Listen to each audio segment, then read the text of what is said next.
Okay, well, hello, welcome all to the PCEF meeting. We're just letting folks in. Looks like everyone has been let in from the waiting room. So Sam has graciously offered to take his second turn as the person providing the opening inspiration. So we're gonna start our meeting with that and then get going. For those who are logged onto the meeting who are not committee members and are not staff people, we ask that you turn your video off and just and you will be muted until the public comment opportunity. So just so you know. Go ahead, Sam. Great, thank you. Okay, so this poem is by Maya Angelou, who passed away in 2014. Phenomenally talented Black poet, singer, memoirist, and civil rights activist. It's called Caged Bird. It is not her book, Why the Caged Bird Sings, but it is from her book of poems, Shaker, Why Don't You Sing? So it's Caged Bird from 1983. A free bird leaps on the back of the wind and floats downstream to the current ends, and dips his wing in the orange sun rays and dares to claim the sky. But a bird that stalks down his narrow cage can seldom see through his bars of rage. His wings are clipped and his feet are tied, so he opens his throat to sing. The caged bird sings with a fearful trill of things unknown but longed for still, and his tune is heard on the distant hill, for the caged bird sings of freedom. The free bird thinks of another breeze, and the trade winds soft through the sighing trees, and the fat worms waiting on a dawn bright lawn, and he names the sky his own. But a caged bird stands on the grave of dreams, his shadow shouts on the nightmare scream, his wings are clipped and his feet are tied, so he opens his throat to sing. The caged bird sings with a fearful trill of things unknown, but longed for still, and his tune is heard on the distant hill, for the caged bird sings of freedom. Just want to acknowledge, as we think about the times we're in, missing each other, the human connections, I want to remind us all that we're in this together, and that it will be incredibly important that we continue to act in solidarity and recognize that each of our health, our freedoms, and prosperity is connected.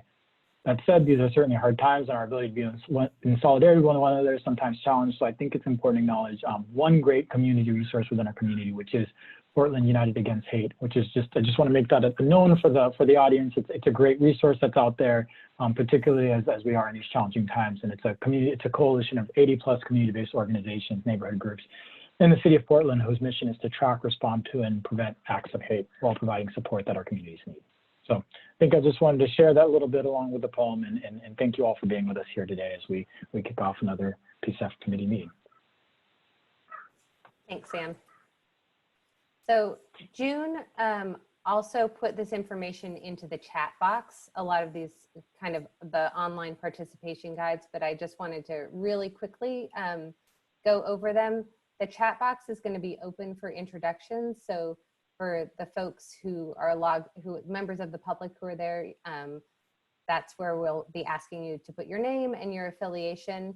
The raise hand function is for committee members only, as is video. Public members will be muted unless giving public comment or potentially for introductions. And just a reminder that we are recording this meeting and that closed captioning is available.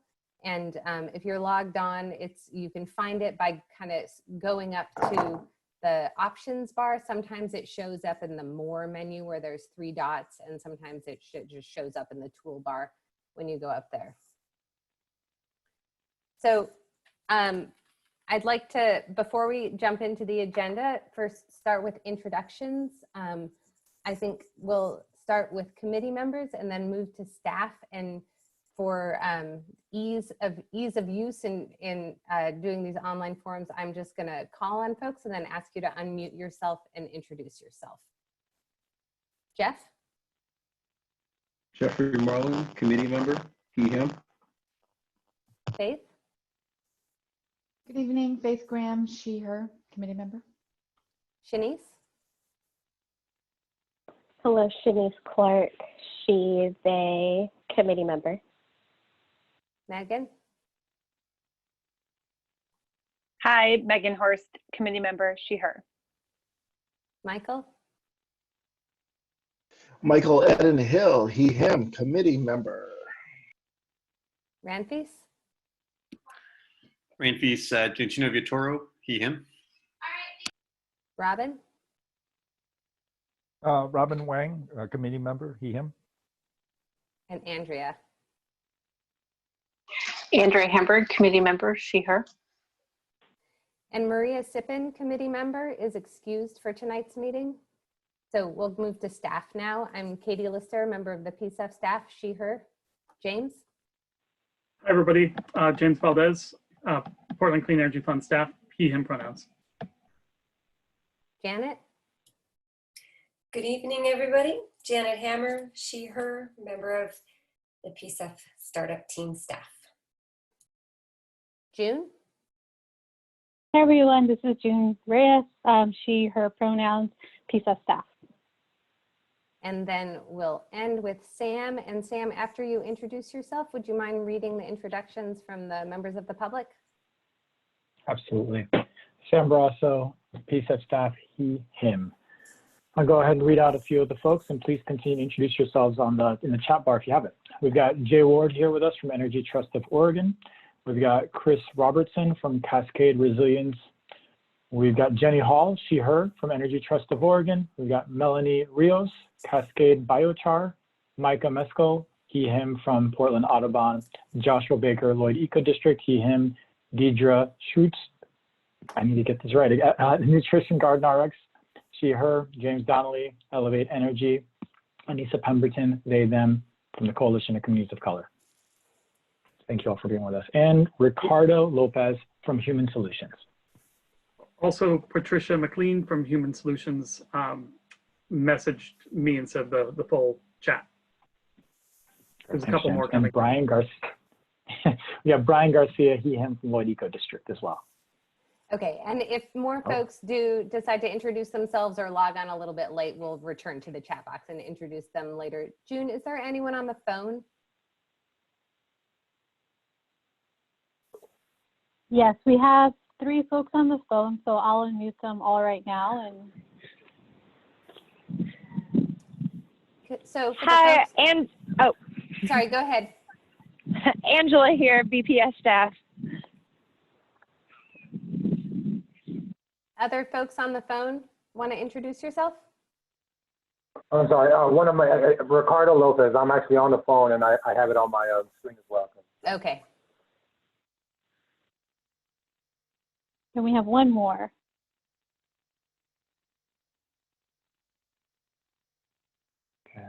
They can be anonymous. Well, So just a Okay. few more folks did introduce themselves. It looks like Jen Ladu from Portland General Electric, Hannah Cruz from Energy Trust of Oregon, and Patrick Goering from Work Systems. All right. So before we get to public comment, wanted to put up this slide and remind folks that if you want to give public comment, to enter your intention or your desire to give public comment into the chat box. And we'll also just open up the phone lines for a minute after we get through folks who are logged on to the Zoom meeting, if anyone on the phone wants to give public comment. So before we do that, though, I want to just give people a couple of minutes to decide if they want to give public comment. I'd like to go ahead and approve the meeting minutes, or approve or amend the meeting minutes from the April 23rd meeting. So are there committee members? Can you raise your hand, or if there are any changes, amendments to the committee or to the meeting minutes from April 23rd? Megan? Sorry, I thought I was raising my hand just to pass them. Oh, okay. Sorry. Apologies. No worries. Are there any changes, any amendments? Okay. Well, then we will call the meeting minutes from April 23rd accepted. I don't see anyone in the chat box who has signed up for public comment. June, can you open the phone lines for a minute and we'll ask if anyone there wants to give public comment? Yep, they're open now. Hi, for folks on the phone, is anyone interested in providing public comment?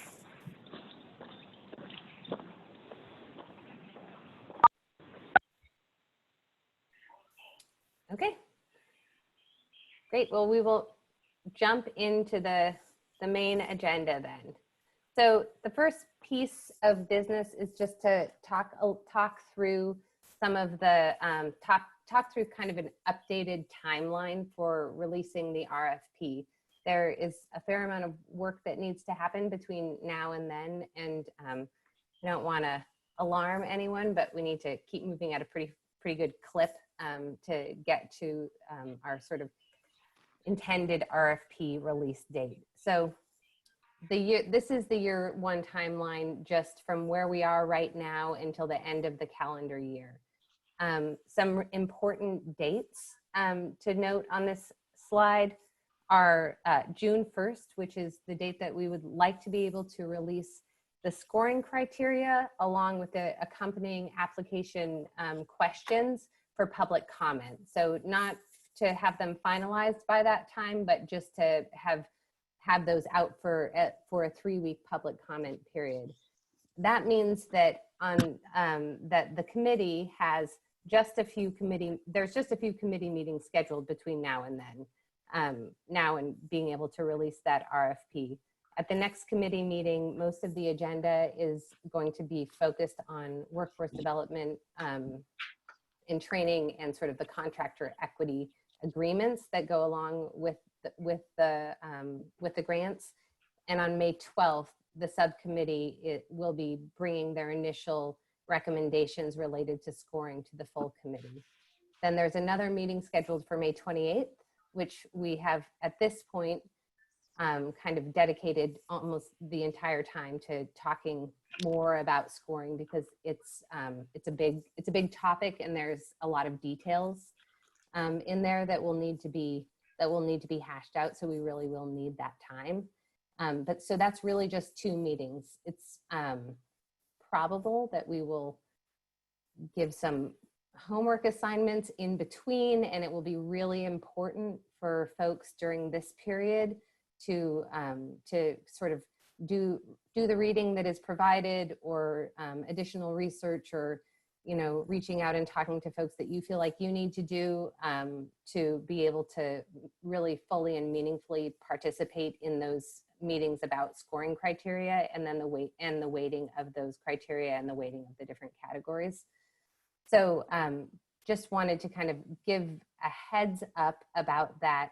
It's not the last chance, though, that the committee will have to talk about scoring criteria. So then there's a 3-week public comment period, and we'll be designing public comment, targeting different audiences to make sure that we get really good input from members of the public, communities of color, and low-income communities, and also in particular nonprofits who might be interested in applying for PCEF grants and wanting to make sure that we're designing something that is going to be as low burden and meaningful as possible. So after that, here, I'm gonna go to the next slide because it has a little bit more detail. After that public comment period, then the committee has 3 weeks to kind of finalize the scoring criteria. Then staff have a few weeks to finalize and release the RFP.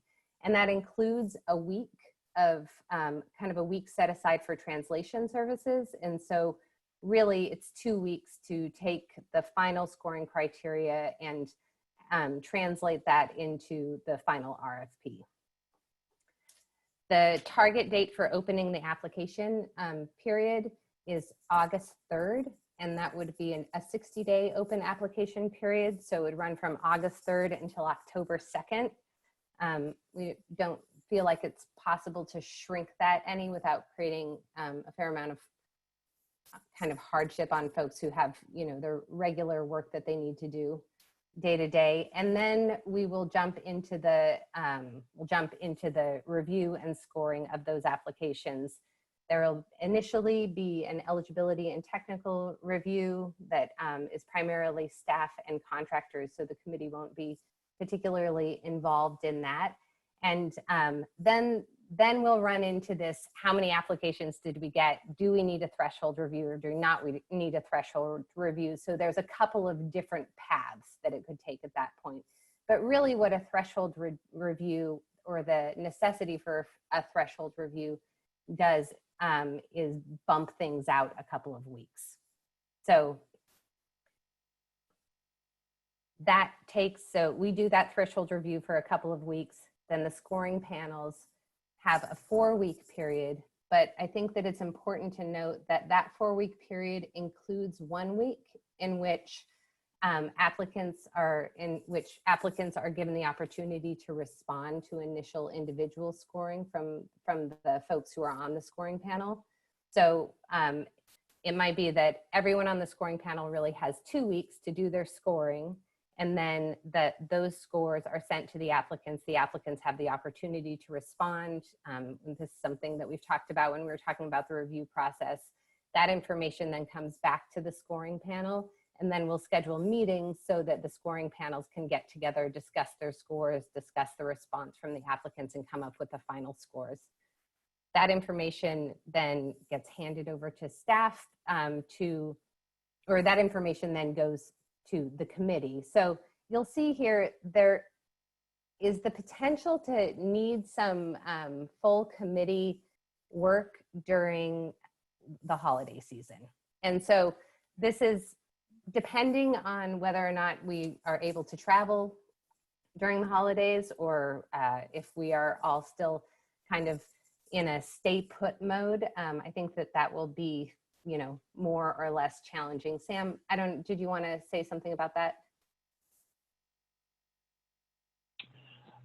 I mean, I think we'd love to hear. I mean, this is a really tight timeline. I will acknowledge that within this, you all will be free and clear in August and September. We will leave you alone.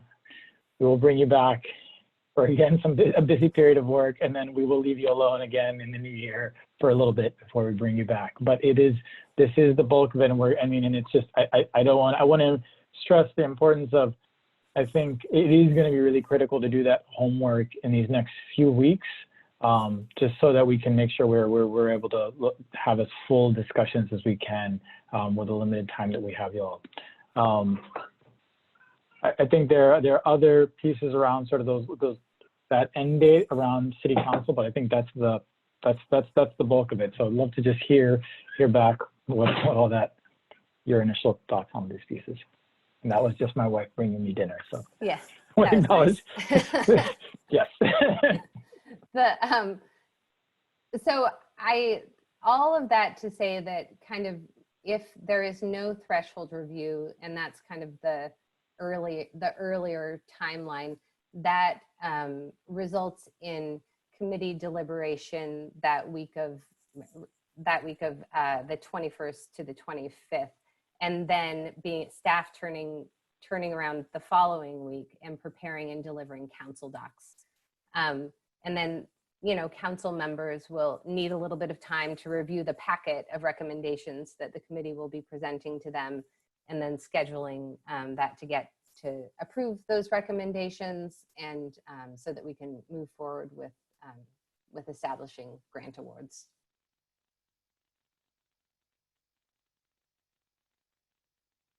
So I'd like to just ask for just some initial reactions, or does this all seem good to go? Y'all are on board and ready, or does any comments or thoughts?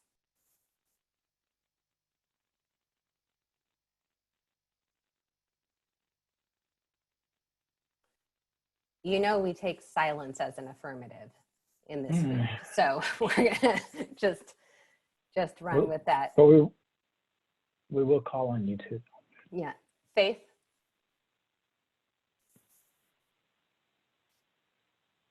Faith, go ahead. Oh, can you hear us? like Faith may be having a sound issue. Ranfis? We'll come back to Faith.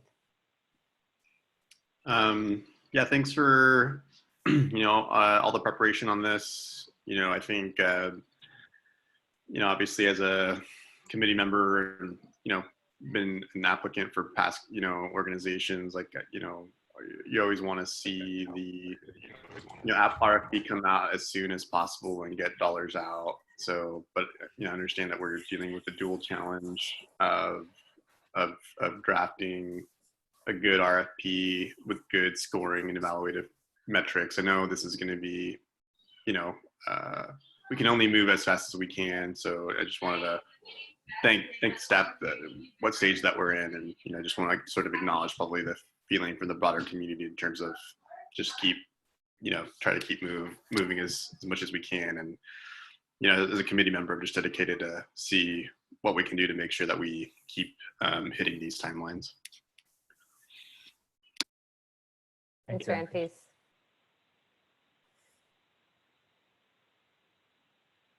All right. Well, then we will move on to the next part of the next part of the meeting, which is to get an update on application support resources. And James Valdez, PCEF staff, is going to be providing that update. Hi, everybody. Just wanted to come back to you and provide an update. In our earlier meeting in April, at our committee meeting, we presented our proposed approach for capacity building resources and trainings. And within that, we shared the concept of application support resources, where we would provide certain defined organizations some funding up to $5,000 per organization in order to remove some capacity barriers and support the development of their applications. And so I don't have a slideshow or presentation, but I want to provide an update of some of our current thinking on that and really a path forward.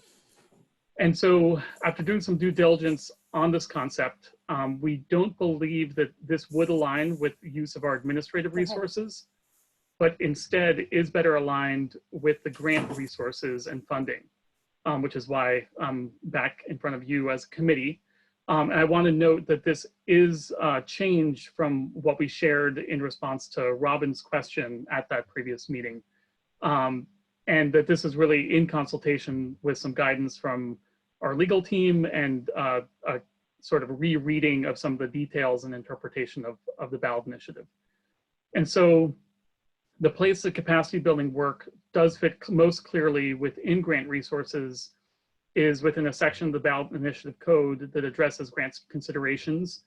And that section states that the committee may also consider providing support to neighborhood scale organizations to develop and expand their organizational capacity to implement projects on a larger scale. And so it's within this context that we do feel comfortable as staff that the committee could choose to move forward with grant resources to support organizations in attending trainings, engaging in community outreach, and building their capacity to develop applications to then implement projects through the Portland Clean Energy Fund. And so I just wanted to note a few things. We do believe that these application resources could certainly be critical now, given the context of the COVID-19 emergency. However, we anticipate that this could also be a consideration moving forward in a more normal year as well, where we didn't have this health crisis. The path forward to do this would, and in order for this to be worthwhile in the time period, and you just received kind of the updated timeline, we would really need the committee to agree fairly quickly on a handful of relatively clear categorical definitions for eligible entities to receive this application support. And that there would need to also be a process to not just go through the committee, but also to City Council. And so we'd like to get a general sense for whether there's interest in this approach to provide resources to support organizations in their applications and open it up for discussions and questions. Sort of get a temperature check, recognizing that this is a little bit of a pivot from what we previously provided. And if I can add to that, the expectation is based on sort of just this temperature check that should there be interest, that we would come back to you all with a thought out proposal for discussion. Yeah, and I've got a few more pieces after some discussion to frame that up a little bit. But I guess we wanted to give an opportunity for some general reflection of whether this approach of providing resources for potential applicants is something that the committee would like to continue exploring. So I see some hands up. I don't know the order that they came up, but I guess So Robin. Robin, Megan, and then Michael. And I just wanted to clarify real quick in case anyone wasn't clear on this, that when we're talking about resources, we're talking about money, not about technical assistance, which is a separate thing that is, in the works. So Correct. By resources, we're still talking about the general framework that we provided in a previous meeting about up to $5,000 per organization to engage in trainings or community outreach or meeting technological needs potentially that they might have in order to get ready to apply. So Robin. Yeah, thanks. So can maybe help me understand how would this be different from an organization that might apply for one of the small grants that is less than $5,000 for this purpose? Is it something different? Is it the same thing? Could it be folded underneath that small mini grant process, or is it something completely different? I think that's a great question, and actually next on the agenda is some discussion about mini grants. I think partially the way that we've been seeing this is one of timing and the urgency of getting these resources out a little faster than the full grant proposal, and then also having more categorical eligibility that ties back to this definition in the code around neighborhood scale organizations. And so it would be for a subset of organizations with criteria that we would propose, and then the committee could reflect on that would fit that intent that is in the code language around neighborhood scale organizations and providing capacity support for them. So I think that maybe is a bit of a technical nuance of how we see it, but partially it is really the timing and how we would look to distribute these before grant applications for the full amount, the full program were due. Does that help? Okay. Megan, and then we'll go to Michael after that. Hi, thanks, James.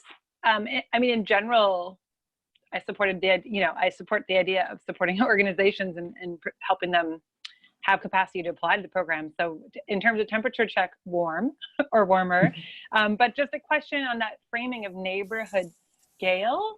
When you come back, I'm just like, that's just an odd framing when I'm imagining we might have organizations that are representing culturally specific communities that don't necessarily operate at like what I see as a geography, like a neighborhood. So I'm just curious, I most would want this money to support frontline communities, kind of the same one. So I'm just wondering how you see that particular thing. Yeah, that's a great question. And, we do envision that this allocation of resources would be a great initial place to put the guiding principles into action. And this model of support for organizations fits well and is something we've heard a need for, especially from smaller frontline serving organizations. And so we would look to provide guidance around what neighborhood scale means. And this isn't, maybe for context, this isn't community-based organizations is a framework that it has a bit of a definition out there in the general space or ecosystem of funding, but neighborhood scale was sort of new language in the ballot initiative. But we, I guess, would look to make sure that it was focused on hopefully on smaller organizations, ones that are potentially not statewide, but more focused within Portland. So neighborhood could take a a broader view than just, specific geographies within the city. And the approach would be that I guess we would propose some of those criteria and then provide those for reflection by the committee to see if a definition of neighborhood scale could be developed. That would kind of be the staff approach that we would recommend in order for this to be timely, rather than forming a subcommittee and having multiple work sessions. Does that help clarify our thoughts? Yeah, it does to me. Thank you. Okay, and then I did have another quick question, and it may not be for today, but when you say training, I'm just curious, are you talking about PCEF organized trainings around applying to grants, or like, is that what you're referring to when you say training in this context? Yeah, so by training, this could be either trainings that are hosted by PCEF staff. These trainings could be provided by third parties that we contract with around grant administration or grant writing more generally, or around developing a budget for application or legal insurance and risk factors to take into account when putting together a grant proposal. So we don't envision that PCEF staff would deliver all those trainings. We do at this point envision that those would all be online. So there might also be some technology needs that organizations have in order to be able to participate in those in a meaningful and effective way.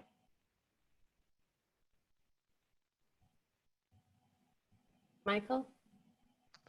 Hey, this is Michael. I'm really warm on this. I really like the idea. When I've been to capacity building meetings, it seems like a lot of people are worried about their capacity to actually get a grunt done.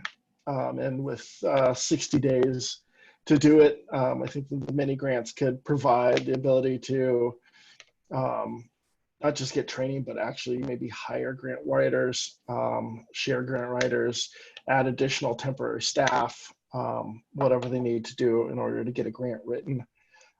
So I'm really warm on the idea. Yeah, and I really would like to see it go to smaller organizations that are more needful of it. And I'm also hoping that organizations, if they're working together, can combine mini grants into a little more powerful if multiple organizations apply for it and are working together on a single project. Yeah, thanks for that feedback. And I think overall we're hearing a warm reception to this idea of moving forward with us as staff providing a proposal to you in an upcoming meeting. And so I guess that would be what we propose, and be able to then reflect on some of those criteria and elements that you all brought up in this meeting, and to help provide some sideboards for what organizations would be targeted, and really, again, as I was saying, applying the guiding principles to this process. And Robin, did you put your hand up again, or is your hand? Okay, go ahead. Yes, just I'm also pretty warm on this, and I guess if you guys do put together a proposal, I would be curious to know what impact, if any, doing this would impact the timeline that Katie just proposed. So and talk a little bit about staff capacity. So curious to hear about that as well, when you develop the proposal. Mm-hmm. Yeah, thanks. And I guess broadly, this was envisioned as part of the capacity building resources previously. And so we do need to move quickly in order for this to be useful for organizations before the grant application period, opens up and then closes. But we do feel like, if everything goes smoothly, we could make that timeline within what was just presented previously by Katie. But we'll provide more detail in that proposal. Sam, did you want to add anything, or? Okay. Any other thoughts or comments? Great job, James. All right, you guys, we're running ahead of schedule. This is so shocking.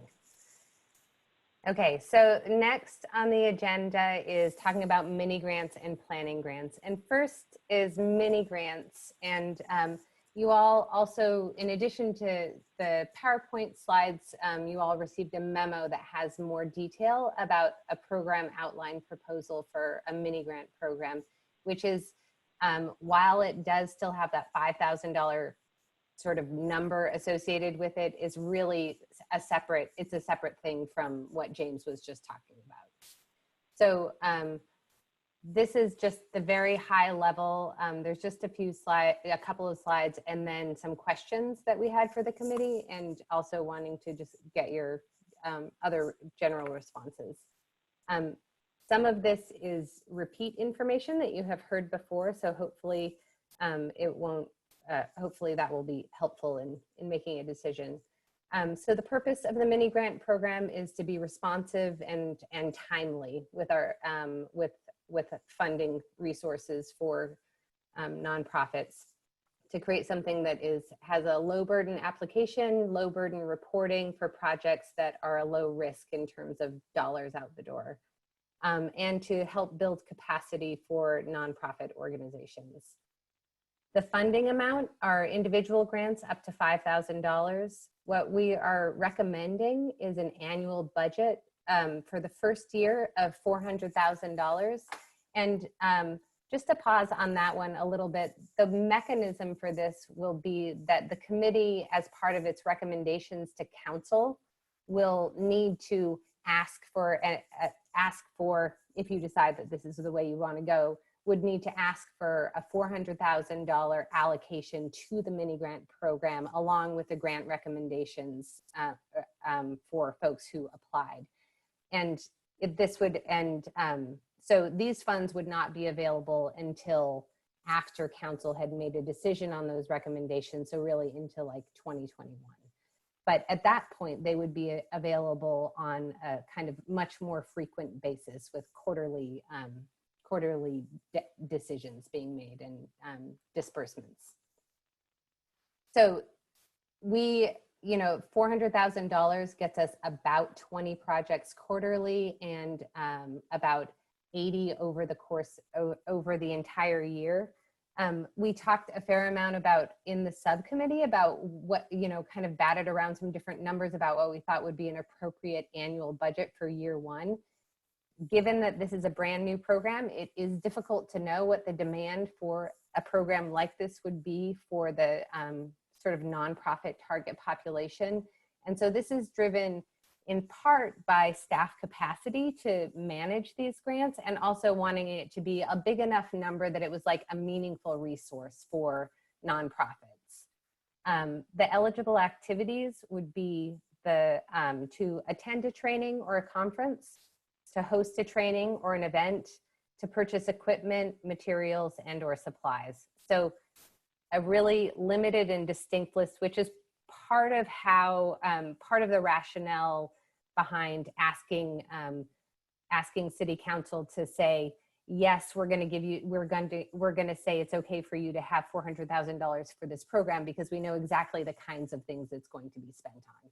So we don't need to see each of those individual mini grants and have those approved by council, because it's a fairly constrained list of activities.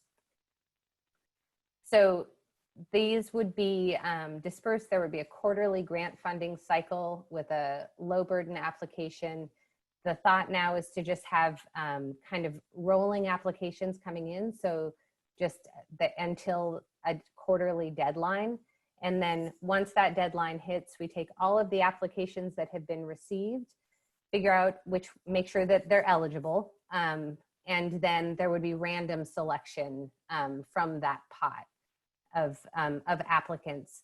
In the future, once this has been going for a little while, there would be priority given to those who had not received prior funding.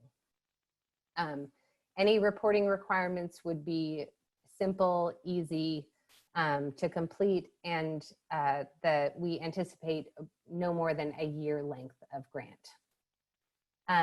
In terms of committee oversight, because this, you may recall from either the memo or from prior conversations that we've had about the mini grant program, the idea is that the committee wouldn't be reviewing and approving these applications because the committee has already defined what the eligible activities are.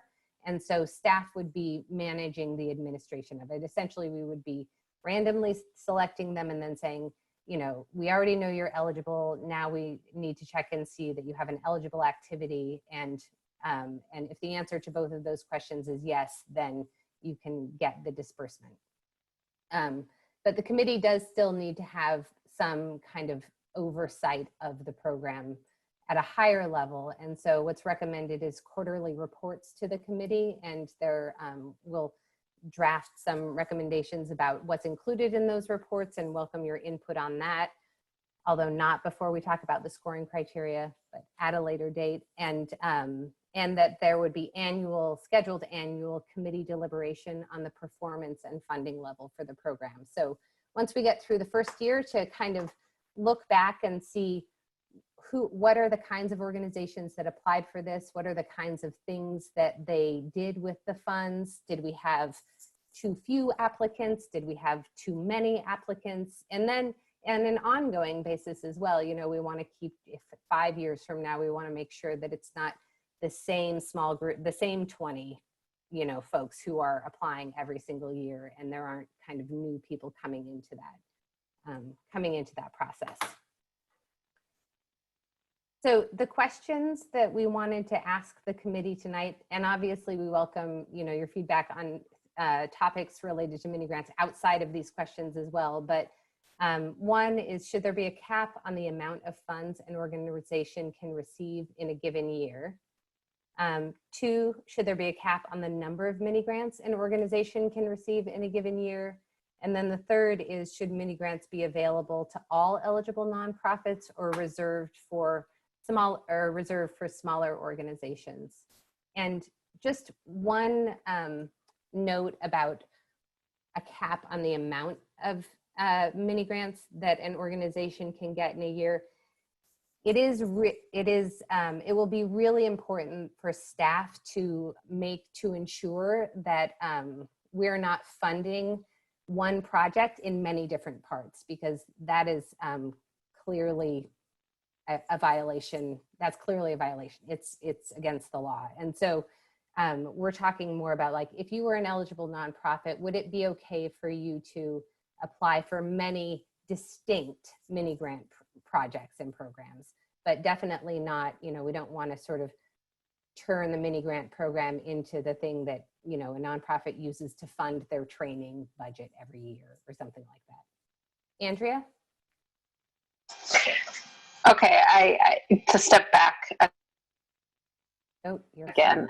So the difference between, I'm frozen. No, you're unfrozen now. Sorry. For you? Yeah. Okay. The difference between the application assistance, which is about having the resources necessary to apply, this is more about having the capacity necessary to be an organization that does a project funded by PCEF funds. So we send you to get some kind of like solar credit oversight certification, or we help you create a community conversation to determine what are the most important things in a specific population that could be, whose needs could be met by PCEF funds or something like that. That's more about engaging in PCEF. Do I have that right? Yes, but I would say that if an applicant has training needs associated with a larger project, that should be part of their larger project grant. So if they are going to do a solar installation, but they need, you know, 3 of their staff to get certified in some way, that would be part of their larger program grant. But if they're doing climate work and there's a great opportunity for a training that comes up, or they want to offer a training that is separate from a larger PCEF grant, then that would be an eligible type of activity. That makes more sense. Okay. Thank you. Do you have any, since you're unmuted, Andrea, do you have thoughts on the CAPS questions? I mean, I think that the first year is going to be a little experimental, is what I think. So I'm more interested in what it looks like after the first year of applicants. Yeah. But I am interested in understanding how staff will measure success. Michael? I'm going to skip down to the third point. Should they be available to all nonprofits or reserved for smaller organizations? I think priority should be given to smaller organizations. But I don't see any reason why they wouldn't be available to everybody. But I think priority could be made to smaller organizations on there. I do believe that we should probably cap the amount and the number of mini grants to like 1 a quarter, or you know, I don't know exactly, but it seems like if you're going to get 10 mini grants for 10 distinct projects, maybe it should be one bigger overarching grant. So. Yeah, thank you. Jeff? Yeah, kind of just to echo what Mike was saying. The biggest thing, I think we should prioritize smaller organizations for sure. And I think if we do that, then it'll also eliminate the other thing of bigger organizations using the mini grants, excuse me, as a way of them like paying for their trainings and stuff like that. So maybe we prioritize the smaller organizations, and then if there's something left over, then the larger organizations can apply for that. So I think that would be a way to eliminate the larger organizations misusing those funds. And I also agree with there being a cap, maybe like we said, maybe one a quarter, probably even say maybe only 2 grants a year, or somewhere around that for the mini grants. Because I think the whole point of this is there's going to be a lot of applicants, I'm assuming, for this, because you're going for smaller organizations. So you want everybody to be able to have an opportunity to get to have access to these funds. Mm-hmm. Well, that also raises, there's their hands raised. I have some thoughts, and we'll chime in a little bit after Ramen. Okay, that's right. Robin? I'll be quick here. Let's see, I'm okay with giving priority to smaller organizations. I think in reality, a big nonprofit, if you have, I don't know, whatever you define as big, and that's the TBD, a $5,000 grant is not probably worth their while to pursue. But I'm okay with giving priorities to smaller organizations. I think my approach on caps, and I don't know the exact mechanism, but if someone, people should get their first servings of a meal before people start going back for seconds. So that's kind of my approach on things, and that, if you already got funding, then, other organizations, should have an opportunity to apply before you, get seconds. And I think just another random comment, I know that you said that there would be an annual review and kind of a look back and see how things are going.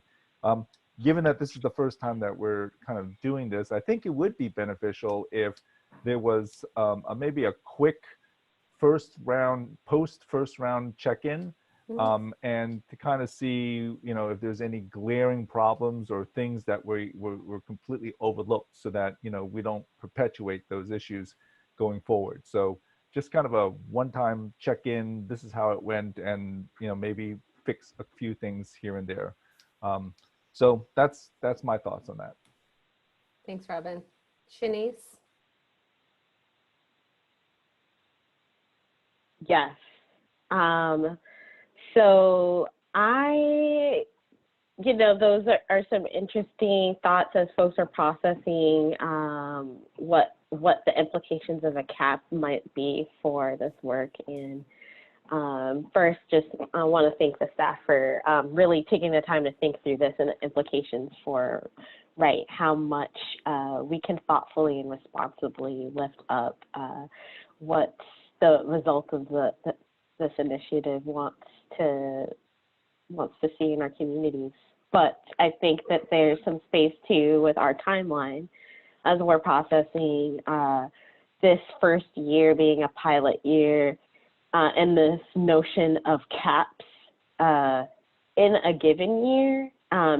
I'm almost feeling like a cap is not implied, but it's almost implied if there's a set kind of timeline, unless we're kind of also grappling with the thought of cascading some other pieces to accommodate for a different kind of schedule for mini grants.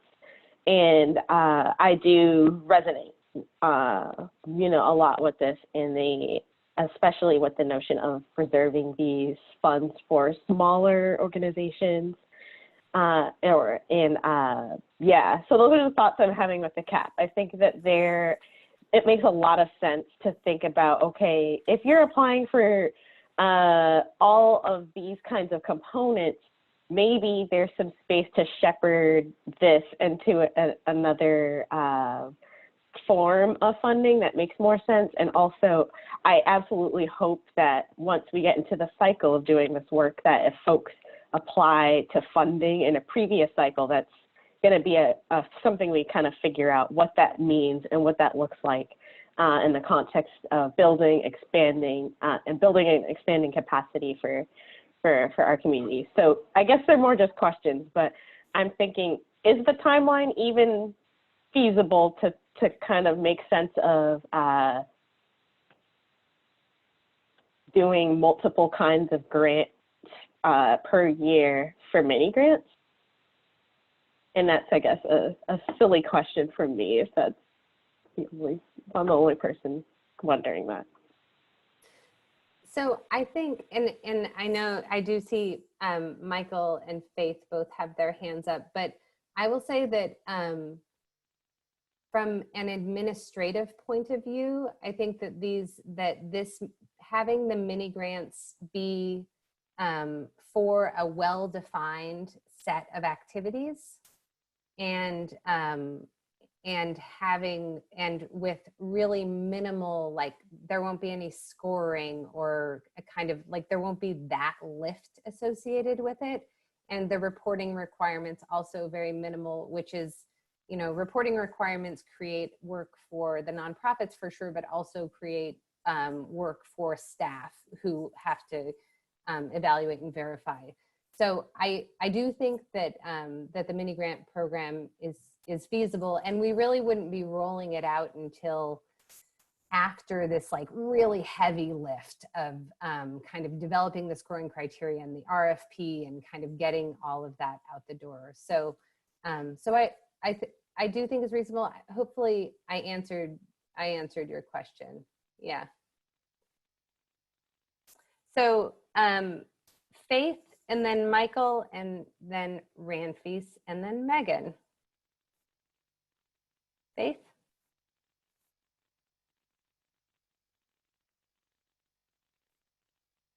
Oh, can we hear you?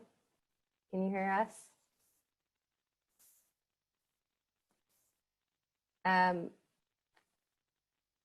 Faith, we would love to hear what you have to say. If we can get the sound issues figured out, or you're more than welcome if you can access the chat box to put it into the chat box as well. So, Michael? So I was just going to say real quick, I kind of saw these mini grants as being things like, an organization wants to plant 100 trees in a neighborhood, or, a community garden needs a refresh, or somebody wants to train a single community member to do outreach or something like that, right? That's what kind of mini grants were. And so that's why I didn't want to cap them at one a year, because maybe somebody does a tree planting project as an experiment and they're like, oh, 6 months later, they have the capacity to do another 100, right? So I guess that was my only thing about capping the number that you can have a year. I think it should be capped, but I think it should be more than once a year, or that you roll all the way to the back. I'd like to see some flexibility in there. Okay, thank you. And Megan? Oh, I thought Ranfis was going, but I'll Oh, just, sorry. mine's relatively brief, I think. And I know that I have actually been part of these discussions, but it's something that didn't cross my mind until now. And anyway, we keep talking about eligible nonprofits, and I'm just curious, especially when it comes to mini grants, it seems like we may be getting organizations that are not yet formal nonprofits, but they have a fiscal sponsor. Is that, are they included in this umbrella? Okay, good. Yeah, small point. I couldn't remember if we had clarified that, but I'm glad they are included. Yeah, and I think that that's a good point, because we wouldn't, if there was a fiscal sponsor who would be an eligible nonprofit and they were kind of facilitating multiple mini grants, we certainly wouldn't want to cap it for that fiscal sponsor organization. Right, yeah. I just think this could be a great on-ramp for a lot of really small, not yet formal nonprofits to do cool things. So if, just having some attentiveness to that in the application process. Yeah. Ranfis, I apologize for making you wait till the end.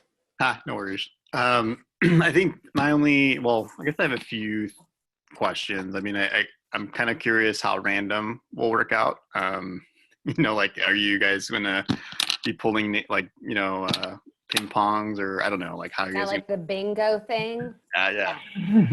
So, just kind of curious how random is, because I think, random is really hard to achieve. But just curious how that works out. And then I guess I'm assuming, and I guess I'll answer some of these questions, but I'm assuming that an organization can only apply once per cycle, or is that unlimited? I'm just thinking, like, I probably wouldn't apply as many times. But anyway, I think there's just questions.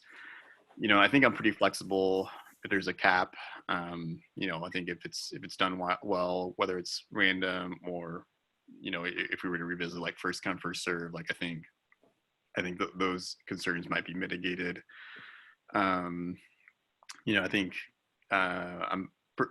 personally, I'm flexible whether there's a cap of the number of mini grants an organization can receive in a given year. I think it's just,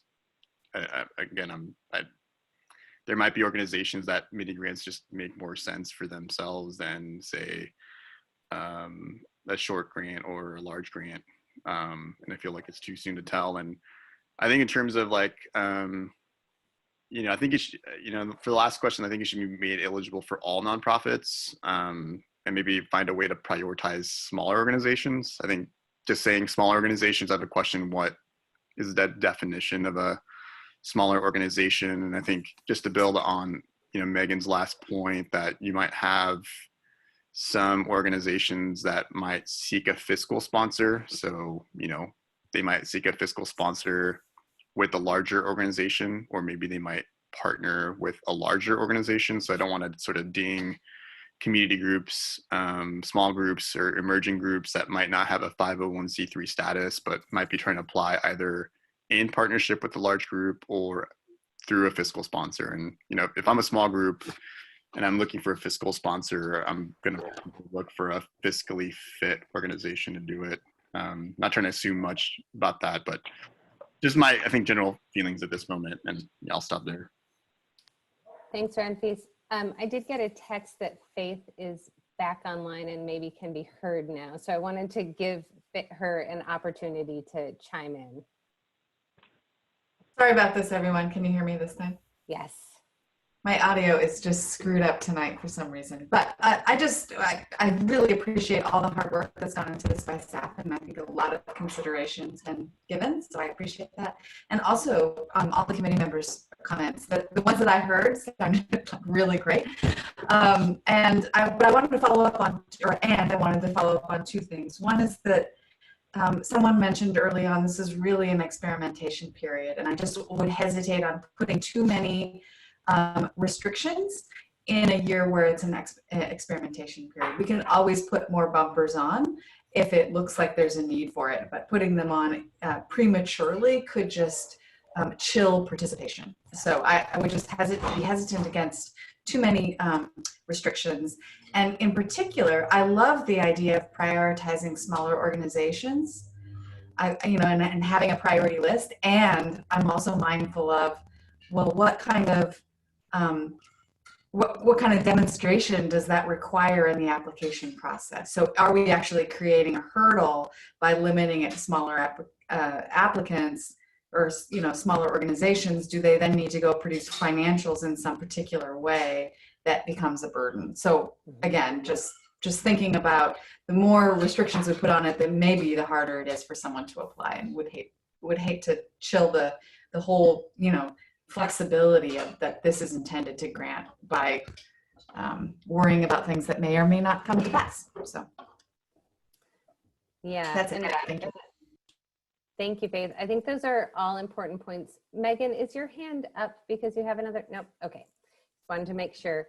I guess I had just a couple of comments. One is just sort of to respond to how the random selection would work. I mean, every application gets a unique identifier, and then we let a computer do it for us. You know, there are sort of systems out there that will randomly select for you. A far less simple answer or a far less simple question is related to kind of the definition of small. And for a nonprofit, certainly there are nonprofits that have relatively small staff and relatively large revenues, but all of those revenues are restricted. And so if they have, you know, like they might have a total budget that is 5 million, but they only have an unrestricted budget of, you know, $500,000 or something like that. And the rest is capital. And so they are limited in their ability to spend money on things like training or community educational, you know, community training events, things like that. So I think that we need to put some material together for the committee to start to think about how we define small nonprofits without defining it too narrowly, but you know, so that because people definitely ask, what do you mean by that when it is said. So that is to come. We'll fit it in the timeline. Cool. Sam, did you have anything you wanted to add to the mini grant conversation before we move on? No, it's great. Thank you for all the feedback. Thanks for the engaged discussion. Anything else? All right, great. Well, I think I did, to Andrea's point here, at least one performance measure for the mini grant program, and that is that we're serving small emerging nonprofits. So, but I think that you're right. That is something that we will want to have kind of down on paper and lined out. So, planning grants, and this is sort of more what planning grants look like and what the application requirements for them are is less well defined certainly than the mini grants conversation, just because we've been talking about the mini grant kind of program development and parameters for a little bit longer within the subcommittee and within staff, but we wanted to kind of start talking about it because it is in the code and it is a priority, I think, for a lot of folks. So just general characteristics, we anticipate that there an average of around $50,000 per planning grant with potentially a max of $100,000. Typically a 1-year duration. Certainly there are planning projects that last longer than that, but we would kind of want some sort of a justification for a longer than a 1-year duration. That all activities are related to planning for a PCEF project. These are really grants that are intended to get people to apply for bigger projects. That they could include collaboration and partnership building, community outreach and education, research and learning, technical evaluation. So for example, hiring an energy auditor to do an assessment of a suite of buildings, solar potential analysis, building energy use analysis. Not eligible activities would include acquisition of land, materials, supplies, or doing actual program project work with beneficiaries. That all make sense? So this is a recommendation, not from the subcommittee, but more a recommendation from staff that we allocate of the first year's funds available, 1.5 million to planning grants. And so recognizing that if we don't get applications for that many planning grants, that money would be available for other types of grants. But setting that money aside really sends a message to potential applicants that we're prioritizing planning grants, and we've committed to, you know, they have a better chance of kind of performing well in a scoring and evaluation process. Based on the numbers in the previous slide, we think that would support around 30 planning grants. Obviously, that depends a lot on size. And the justification there is that it supports the development of future projects and responds to the needs of small community-based organizations, sort of responding to that capacity issue that we have been talking about with folks, including you guys. So I just wanted, is there thoughts, comments? Is this, we're not asking you to make a proposal, obviously, but we just wanted to get these sort of like initial recommendations and get your responses to them so that we could develop more details. Michael? Hi, I love planning grants. I was wondering, is there going to be any metrics for the planning grants? Because I always worry that if somebody takes a planning grant, researches everything and decides that the project's actually not feasible, then all of a sudden we hold that against them for future planning grants or for future grants, right? And I want to make sure that that doesn't happen, while at the same time there's some sort of minor protections in that somebody's not applying for, you know, $100,000 grants year after year and going, oh yeah, that wasn't a feasible project, sorry. Yeah. That's all I have to say about that. I think that those are both really important points. I mean, certainly many folks get planning fatigue and many plans get put on shelves. So we will need to make sure that there is oversight and kind of deliverables and milestones within the planning grants that we can kind of know what's going on and provide support and technical assistance to help each of the kind of awardees of planning grants to be as successful, which I guess we would define as turning around and applying for a PCEF project. Can I add real quick? Oh, yeah. I think that I like that, but I also like them to have the opportunity to like try to plan something and then also fail at it without punishment, right? Without being blacklisted from future grant making. Because I think that once again, that having the ability to fail is an important thing to have. That communities of color have not been afforded historically, is the ability to fail. Yeah, no, that's true. And that should be explicit in the material we put out. That's a good point. Robin? I think there should be some thought given around if someone receives a planning grant, some setting of expectations about follow-on funding. So, you know, it's conceivable you do a planning grant for a solar install, the planning grant goes well, you get developed plans, and then next year or 2 years from now, you plan a you know, a $1 million project. And, you know, I think we need to be careful about setting expectations that if you get a planning grant, it doesn't mean that you'll be a slam dunk for getting a future grant to support the effort of the planning grant. But then it also at the same time seems like it might be a waste of time if you support the planning grant, but then don't support the other grant. So I don't have an answer to that, but I think some thought should be given to that. Yeah. Ramfis?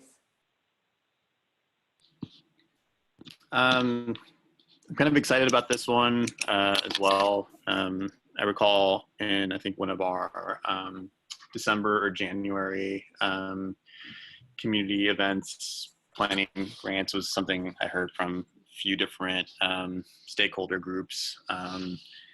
And so one of the thoughts that came up that I wonder if it still fits within this parameter are like coalition building or broad stakeholder engagement. So I think I recall from at least one stakeholder engagement group, there was a discussion of like, we don't know each other. Like, I think if there's opportunities to sort of engage and sort of map out potential collaborations, whether in, regenerative agriculture or around, energy efficiency. Like, it seems like there are some ripe opportunities to, plan and collaborate and come back with a strong future proposal. So I guess that's one question. And then in terms of like our current cap, like, would it take any consideration where maybe you have a broad coalition of groups, like 5 different groups, who might be doing some of the substantive planning?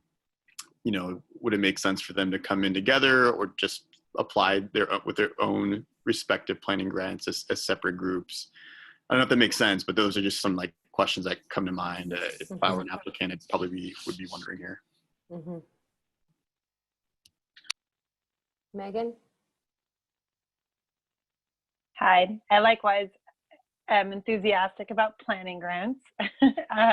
And I'm just thinking how, over the years, we'll distribute a lot of these, and that's great. And hopefully, there'll be lots of great outcomes coming forward. But it would be great for us to think about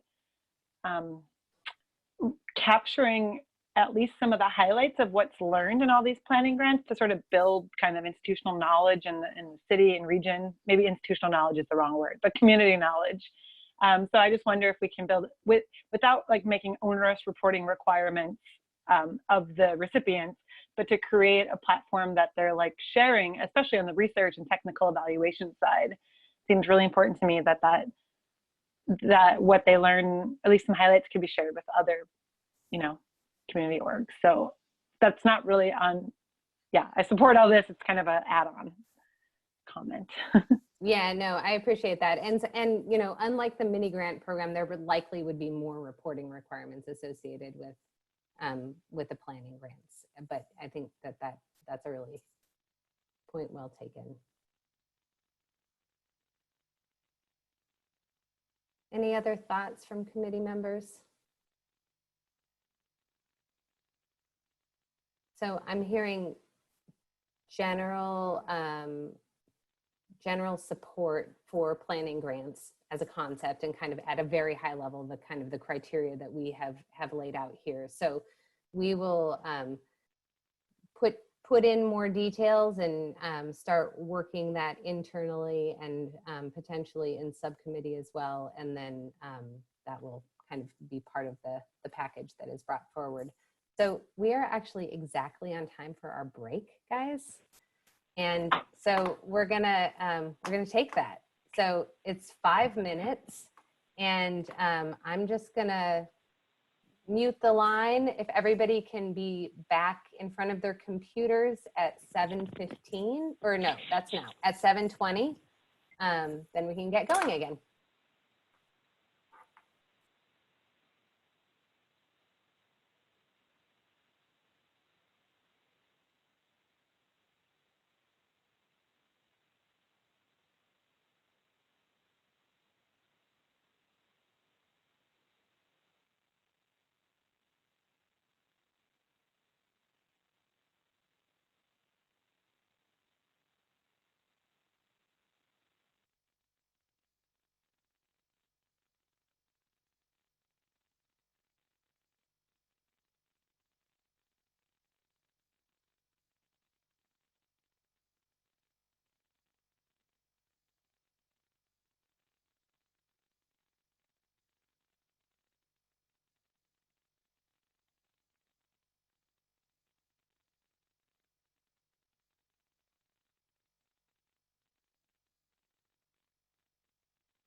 All right, 7:20. So hopefully folks are, look at how timely you all are rejoining us.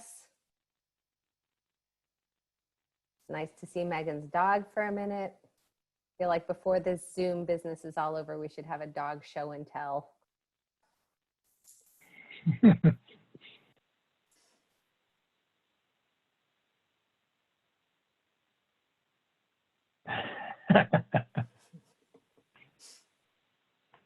Cute.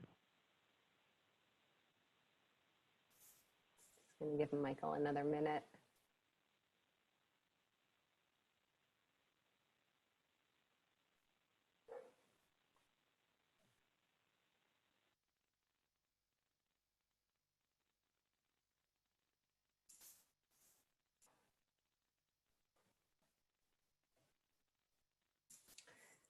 Okay, let's get started again. So the next section of the meeting is focused on program performance metrics. This also has a memo associated with it that was is posted online and was sent out to the committee ahead of time. This first slide just has a quote from the PCEF code, and it's one of the responsibilities of the grants committee to adopt a methodology to measure, track, and report to the public, the mayor, and the city council the effectiveness of the program in implementing the city's climate action plan in a manner that supports social, economic, and environmental justice, including developing a diverse and well-trained workforce and contractor pool in the field of energy efficiency and renewables, green energy initiatives generally. So all that to say is that there is an expectation that this committee will report to the mayor and city council and the public on the performance of the program overall. And so we need to identify how we're going to do that. I think why it's important to talk about reporting right now is that these metrics inform the development of the scoring criteria, the applications that we, the application questions and documentation requirements, and also the reporting requirements. So some desired characteristics of program performance metrics are there are probably more than this, but the sort of two very desirable high-level characteristics is that they are measurable and meaningful, and that they are not, and that there are not 100 of them. So we, as a program, are going to be collecting a lot of information from our grantees. Not all of that information will show up in an annual performance. It's sort of like as one of the metrics that we use for annual reporting to council and to the mayor and to the public.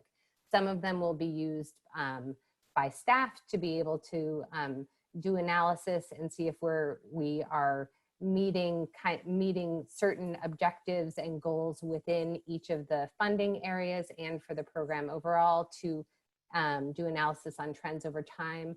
Also to be able to respond to specific queries from the committee or from city council or the mayor or members of the general public.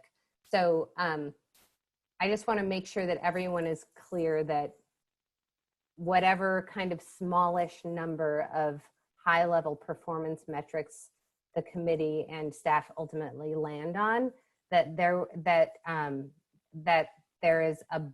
will be additional sort of data that is collected and stories that are collected and curated and stored and used for analysis and quality improvement. So also just wanted to show some examples of what other folks, some of the high level performance metrics that are used in other places. The first example is from the Energy Trust of Oregon.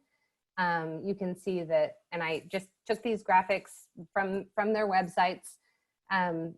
They have the PUC, actually, the Oregon PUC actually sets performance measures for the Energy Trust performance. And so, and that's what they are required to report on from a regulatory standpoint. So you can see in the graphic that these really high level ones are really focused on sort of number of homes and businesses served, dollars saved on utility bills, jobs created and sort of contribution to the economy. Another example from Social Justice Fund. And Social Justice Fund has their kind of high level dashboard includes the amount of funding spent, the number of giving project grants awarded, number of workshops, number of donors, number of members of giving projects, and then the percentage of grants led by people of color, and a couple of other ones. I will say that all of these things are living within the context of stories and case studies and other type of analysis that all of these organizations do that PCEF will also be doing. So I just kind of want to make sure that that is clear. And then the final example is from the California Climate Investments. This is their 2018 dashboard. And California Climate Investments, they grant a hefty amount of money, and they collect a hefty amount of data. But these are their very high level kind of performance metrics, and they're focused on the percent of funding that is benefiting their priority populations, the numbers of individual projects that have been implemented, affordable housing units that are under contract, number of trees planted, acres of land preserved and restored, and then some transportation focused and efficiency focused measures. And these are driven in large part by the policymakers and legislative intent. So this is a table that is intended to just show, kind of has a roll up of a lot of the list of performance metrics that were outlined in the memo for grant fund expenditures, which is separate then from, which we've separated from performance metrics related to administration of the grant funds. So within each of these rows of categories in the memo, there's kind of more detail and a larger number of performance metrics. So hopefully you all kind of had a chance to see those. Also just wanted to note that the colors of the X's here, the blue in the innovation column is because we just really don't know where we're going to get there. But if it includes something that might impact one of these metrics, we would want to be collecting that information. So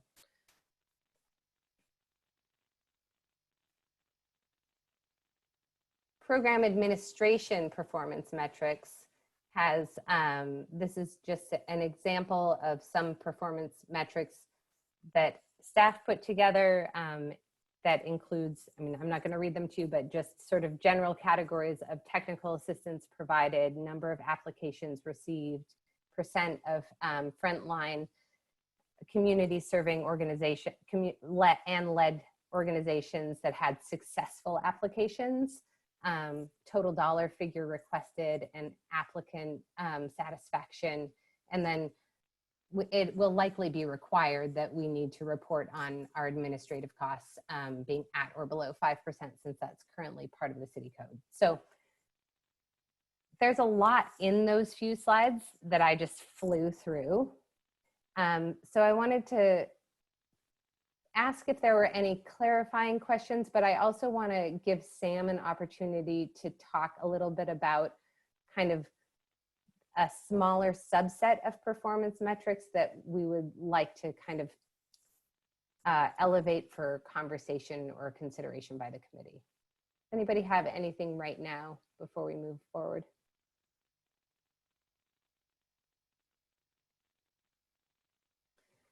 Okay, Sam. Oh, Rand. So, no, okay. Rand Feast, he changed his mind. Go ahead, Sam. So I just wanted to acknowledge, as we went through a range of metrics that we could put together, and it's sort of in an effort to think through that full list of all the various ways in which you could cut the data, we wanted to put together just an initial cut around what a group of performance metrics could look like, reflecting on the range of conversations we've had over the course of the past 10 months And in recognizing and reflecting on sort of the information that we're certainly spoken to in the campaign, reviewing as well, just some of the campaign, not literature itself, but the information in the voters pamphlet, that what was spoken to, so to the public around jobs. And so just making sure that we were capturing some of the key things we heard resonating in the public early on, and then reflecting on all the range of discussions we've been involved in over the past 10 months through the course of all the events that we've pulled together. And so this reflects sort of that initial list, largely just for discussion that we wanted to put together, acknowledging again that there are many metrics that are important that we will capture, but what is the starting place around things we could consider? And so that's what we wanted to put here as we laid them out. As you can see here, there are 9 metrics reported, but there really is more than that, just because a handful of them have just many sub-metrics and a lot of disaggregation of data that is not just a singular metric. So I wanted to, I guess that's really what I want to acknowledge, is sort of what this reflects in terms of our thinking and bringing together all those touch points that we as staff have had with various folks through the program work. So, and one other thing that I think is useful in thinking about kind of how what performance metrics are chosen and brought forth to council and to the public is making sure that we're thinking about how they connect to the guiding principles and are kind of in alignment with those as well. Yep. So certainly this exercise will, I think this exercise will be important in connecting that, but it'll start framing, it'll be an important helping framing exercise as we move into some of our next work as we get into scoring criteria. So are there any clarifying questions about any of these before we move on to the kind of the bigger questions about performance metrics? Nope. So these are our questions for the committee. Okay, it looks like we've got a question from Ranfis. Oh, sorry. Ranfis, you're sneaky with the hand raising. Go ahead. Sneaking a little slow, my fault.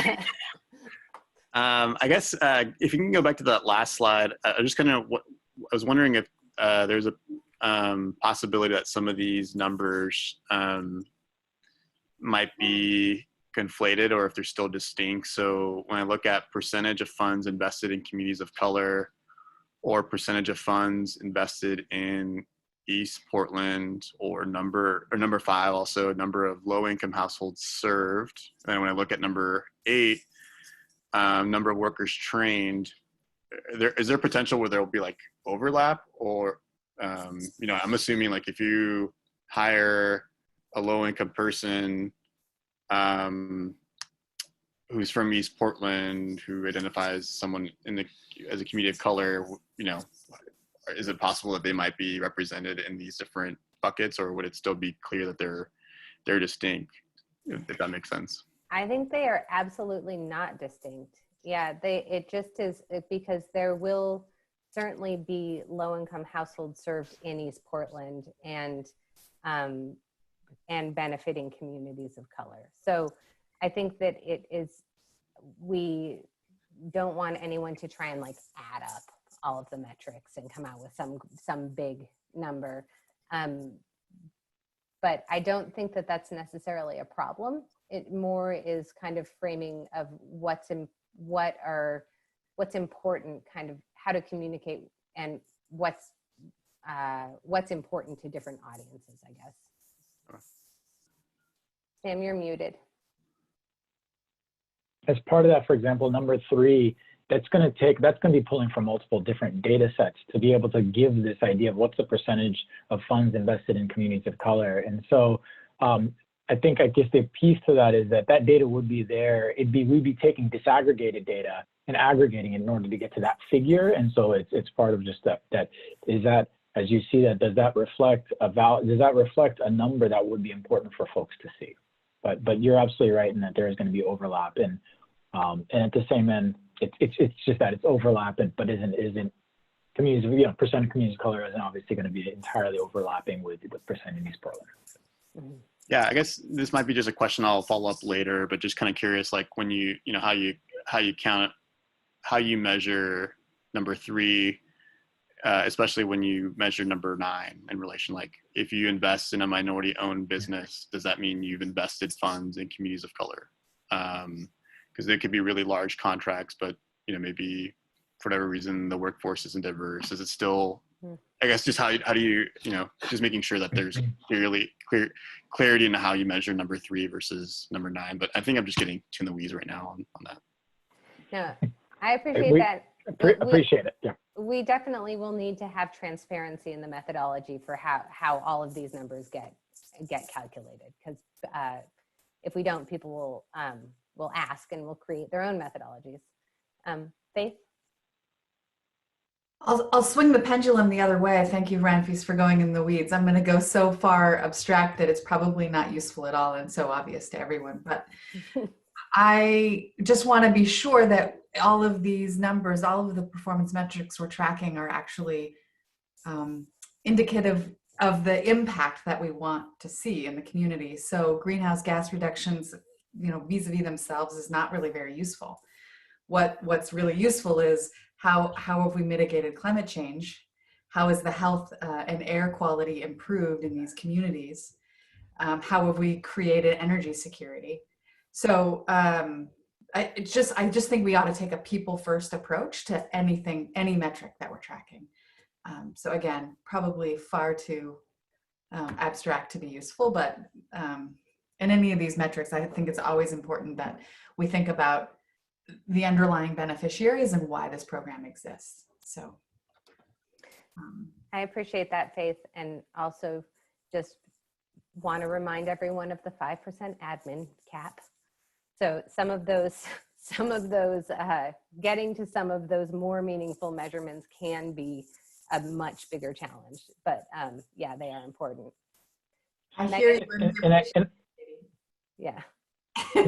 And I think I would acknowledge, in addition to that, that there's some of these where there's multiple ways in which you can say that information and tell a different story to it, as well as I don't want to discount the fact that those not anecdotes, but the stories we pull from our projects aren't distinct from this. So because those are just going to be as relevant in terms of what some of these impacts have for an individual household, that say their kids able to study at night in a warm home now and be able, those sorts of stories are just as relevant. So, and those will be there too. Can I add just one more on that? I think that we do not have to repeat the failure that we've had in the climate space for the last 30 years on telling a technical story. So that's really all I wanted to impart is let's not repeat that failure.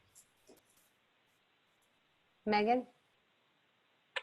Hi, thanks. I know, yeah, this looks like a lot of work has gone into it, and I appreciate both the points made by the previous speakers, and I've been thinking about Faith's point as she was talking, and I think that'd be a good one to circle back to, but I have totally different points, so, and they're a little bit maybe more in the weeds along with Ranfis's, but so 3 comments. One is on the greenhouse gas emissions reduced, if that's the way we want to go. And I do think, to me, that's an important one. I wonder about the framing of it in Faith's story, but I also, just as an urban agriculture and green infrastructure, it's also maybe uptaken, like not just reduced, but also uptaken. That sounds wrong, but you know what I, Sam's nodding. Sequestered and all. Thank you. Yes. Yes.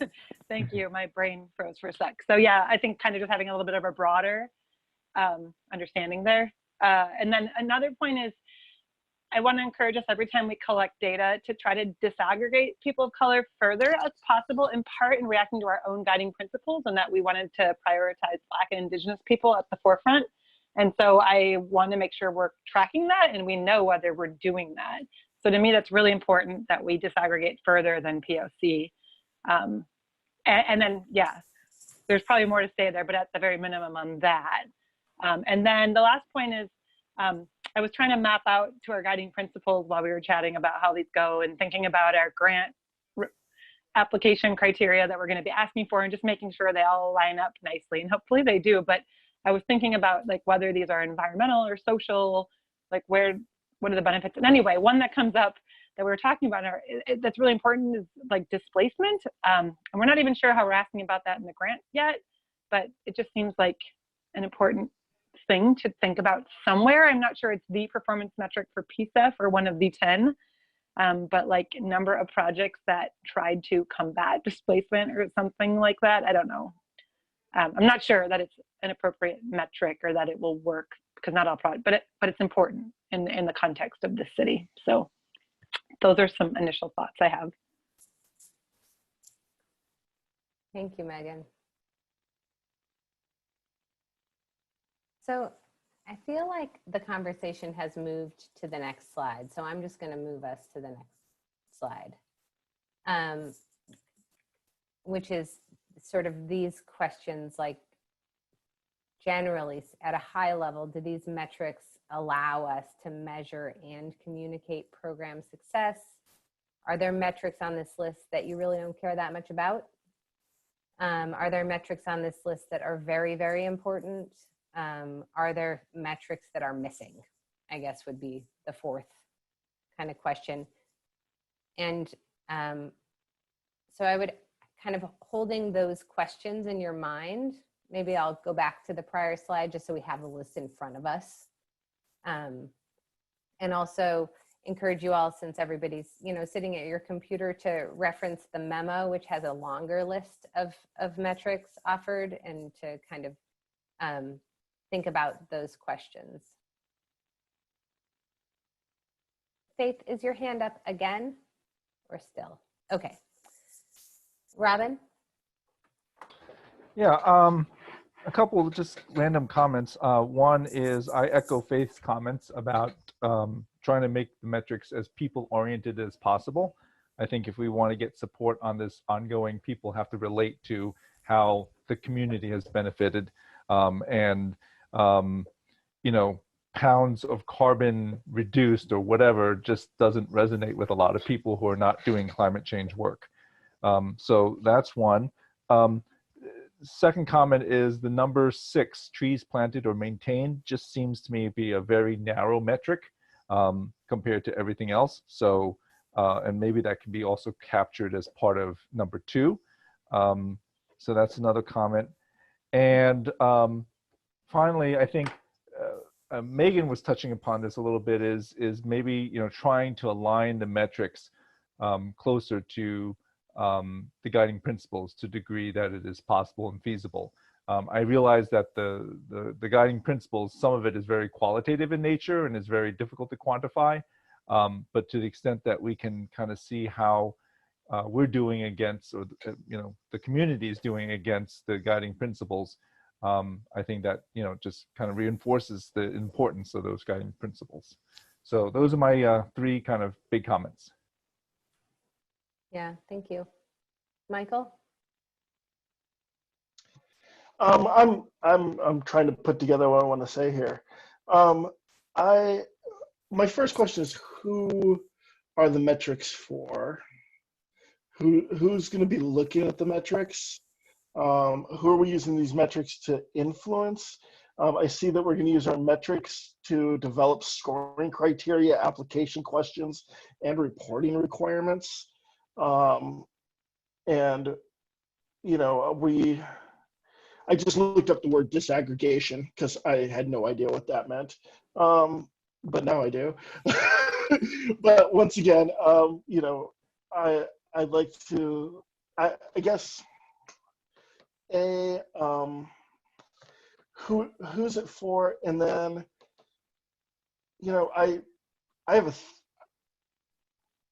I like numbers. As a science-driven person, I love numbers. I hate how they're used. Performance metrics have always been used to either,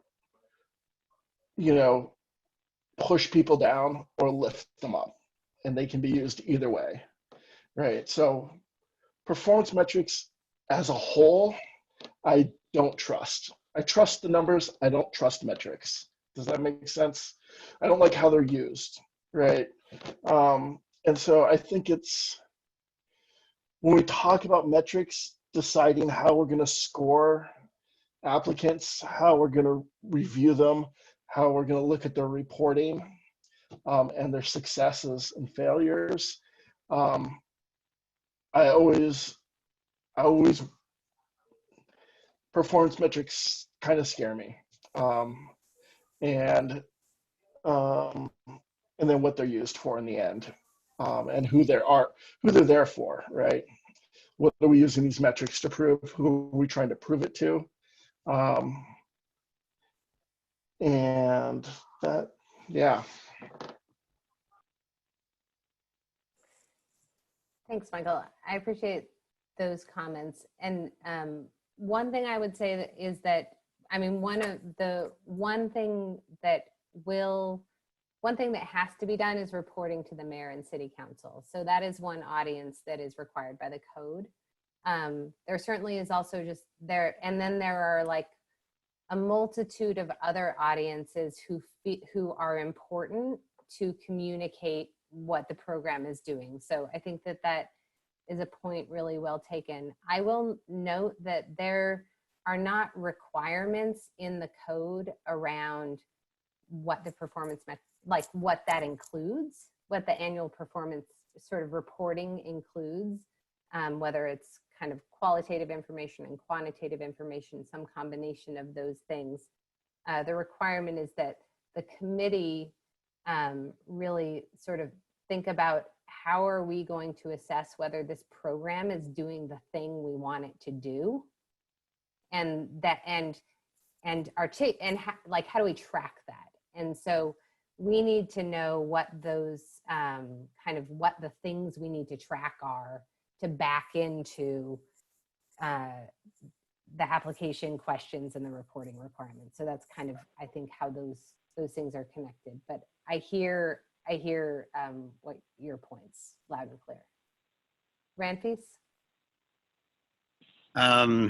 Yeah, I mean, I think I just want to sort of echo what I've heard so far. I think it'd be great to identify some qualitative performance measures. I think if I can recall some of the workshops we've had in this past week from some of the stakeholders, like I think it's really important to make sure that we are able to capture the quality experience for small business firms, you know, both women and minority-owned firms. I think it's really important that we also track like the quality experience of women, people of color, and other disadvantaged groups in a career in these jobs. So I know it's very like broad, but I think it's really important when we look at the retention rates for some of these key industries. We know that in this industry, harassment's a reality, wage theft is prevalent. I think it's really important that we are able to capture the quality experience for all involved. And I think in the long view, I think it'll help us ensure that the workforce and those key business firms are able to continue working and performing in these projects. The last thing I think I just wanted to note, well, I guess two more things. One thing I want to know for number 8 is numbers of workers trained. I just wanted to be clear that that's not synonymous with number of workers employed. And so I think it's just something for us to think about, that I think we can give out a number of people being trained, but it might not give a complete picture of people actually being hired and providing a clear picture of how much people were being paid. And so I think that last component is part of wealth creation. So I think it's just important to note that we're not telling that story in that picture. And I think that's important to capture. Last note, I think, is, of course, as a committee member, I would want to push for as many performance measures. And I know there's just an admin capacity, but I think aside from, what we're required to do by code, I think, if we can provide data to the broader community that they can look through by project, and on a macro level, that allows them to hold us accountable and assess our performance measures. That allows us to call staff and say, hey, you funded 30 projects and you trained X amount of people, but looks like no one was hired here. So, I think there's a lot of utility for making sure that for the public, it's really easy and accessible for them to look at our data from a macro sense as well as from a micro sense. And I know that'll be a challenge, but I think it's really will be really important in the long run. Thanks for Anne-Fise. I think those are all important points. Megan? Hi again. Sorry, I feel like I'm talking a lot here, but I guess I have thoughts. I'm kind of reacting to what Michael was saying, and I think a little bit of what Faith was saying on these performance metrics. And again, I guess I just keep going back to our guiding principles. And I hope our performance metrics, yes, that we have to report to the elected leaders of our city, we have to report to the people paying this and the voters for it. So I think that's all part of it. But I also hope it helps us meet our own guiding principle of being accountable. So like, I hope that as we develop them, we're able to use these to tell stories even when we're not so proud of the results, because it helps create like a feedback loop where we do better. So like a lot of the examples you show, are like, we did all these great things, which is great. They probably did do a lot of great things, but I almost hope that we can be like a little bit more like reflexive in ours about where we didn't achieve such great positive stories. Although I know that's not the story you want to tell the mayor necessarily, but anyway, that's one big thought. And then kind of more to Faith's point earlier is on some of the climate stuff, I feel like we have like trees planted and greenhouse gas emissions reduced, but it doesn't get at, like the words we have in our guiding principles, which are like more on climate resilience and how people are experiencing climate change. So I wonder if somehow like reframing, and maybe that would help number 6 feel more useful too. Like just because there's trees planted, if they're not like in communities that needed them, I'm not sure that it's like, I don't know. So somehow or another, and then 6 does seem narrow. And I was thinking, okay, as an urban ag person, that's not reflected in these 9 very well. And where would it go? And maybe 6 could be expanded to something more like, this is just me brainstorming, I don't think it's the right thing at all, but like acres of regenerative systems or something like that. I don't know, but and that's kind of a really narrow point there. But and then also on the workers, I mean, part of this, I think what story we want to tell, assuming it happens, is that like green jobs were created. And I'm not sure I see that. I see workers trained, but kind of to Ranfi's point, it's not clear jobs were created. So if I think of like what I want to tell the rest of the world, I want to show that like we can jumpstart a different economy that has like good livelihoods and it's climate, and we're breaking the dependency on fossil fuels. Like those are like the big meta stories, and it's just socially just, or improving on the path towards social justice. So I'm not sure we have all the metrics that would be able to tell that story yet. So I guess I just need more time to digest it all, but something in there. Thanks, Megan. So we're at about 7 minutes left, and this was really useful. This was for us to get your feedback in this way. And I think that staff are going to regroup as we always do after these meetings. And we may solicit feedback kind of in between meetings individually, or to try and hopefully keep chugging down the path and keep things moving. But this was really useful, and I would encourage all of you, if you have additional thoughts or comments, to just email them to staff or give us a call so that we can kind of integrate them into the next conversation about this. So I see Andrea has her hand up. I just have a couple of quick comments. One is, I think if we want to tell the story, we can't assume that a grant report is going to tell a good story. I think that kind of as I've written grant reports in my life, boy, I wasn't trying to tell a good story for you. I was just trying to get the report done. So we probably have to provide additional support and resources to actually telling stories. And I think that would be worthwhile. And the second is actually about the administrative performance measures, which we haven't talked about tonight. But I think one that I'd like to see is the number of projects that weren't completed, that we funded, but that didn't get done. Because I think that over time that could be a sign either that we need to make adjustments in how we're scoring things, we need additional supports in our technical reviews, or there's something lacking in staff support for projects or staff administration of projects. So I think that would be an important administrative performance metric.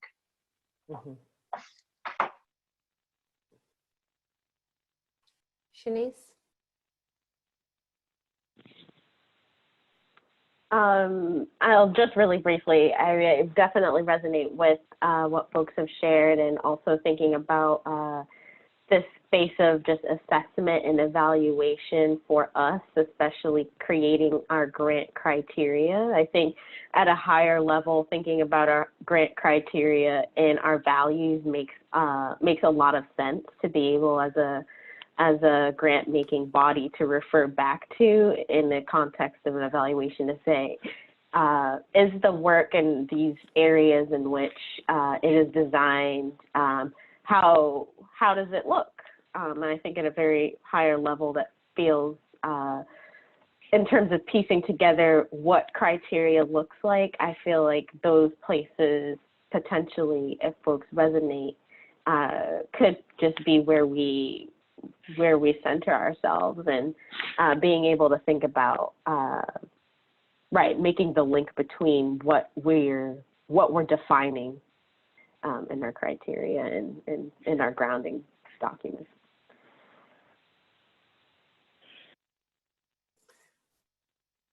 So we have 4 minutes. Sam, do you have any thoughts or closing comments?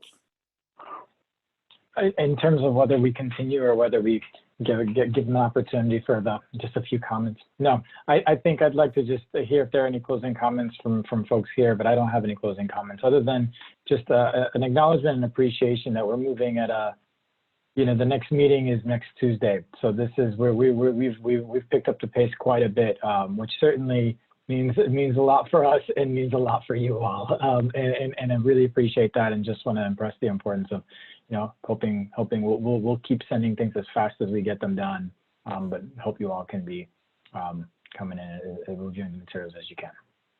So and it'll be that much more important once we hit the 12th of the month. So just a couple of logistical things. We did have a couple of slides which we weren't that are at the end of the PowerPoint presentation, which you all received and is posted online, that we weren't sure if we were going to have time for, and we don't. So, but you all at the beginning got to learn how to use the annotation tool in Zoom. So it's not all for naught. I think that we will be sending that out as an electronic survey to each of you individually, and then reporting back at the next meeting. So just so that we don't have to take up time at the next meeting doing that. And then, because that's really just to get a very initial reaction temperature check on questions related to capping grant size and different methodologies for doing that, and helping to inform the sort of deeper dive and material that we're putting together for kind of future consideration. So we'll be sending that out electronically. The other thing that we will be sending out soon is another doodle poll to find more meeting dates for the months of June and July.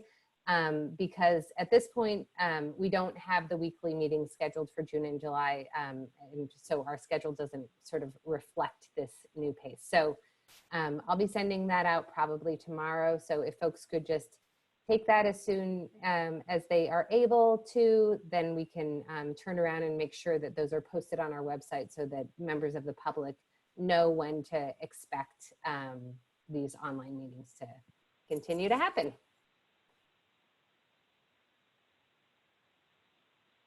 And that's it. Thank you all.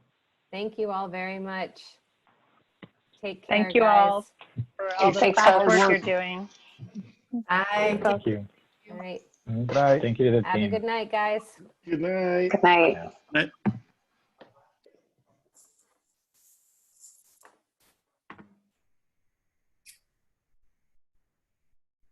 All right, I'm let's going jump to go over. ahead and stop recording and then end the meeting. Okay, see you on Skype.